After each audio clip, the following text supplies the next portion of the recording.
Des trains italiens qui viennent donc concurrencer nos trains français. C'est la fameuse ouverture à la concurrence dont on parle depuis des mois, des années même. Et pour la première fois, la SNCF a donc un rival.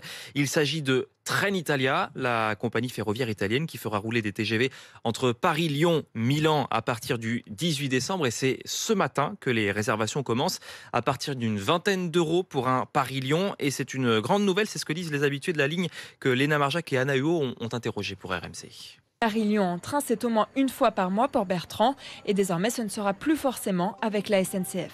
Je n'hésiterai pas à essayer la nouvelle ligne italienne sans aucun problème. Une chose est sûre, l'ouverture à la concurrence va pousser la compagnie française à s'améliorer, estime Tamata. Il faut se réajuster, qu'ils revoient leur gamme de prix. Là, ils ont zéro concurrence, donc forcément, on ne revoit pas la prestation. Des tarifs trop hauts, des services moyens.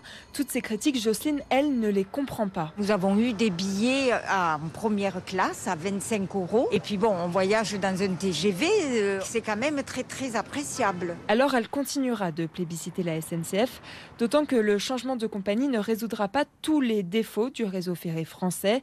D'après Bruno Gazeau, le président de la Fédération nationale des usagers des transports. On améliore aussi parallèlement la qualité des réseaux, c'est-à-dire les caténaires et les systèmes électroniques et les rails.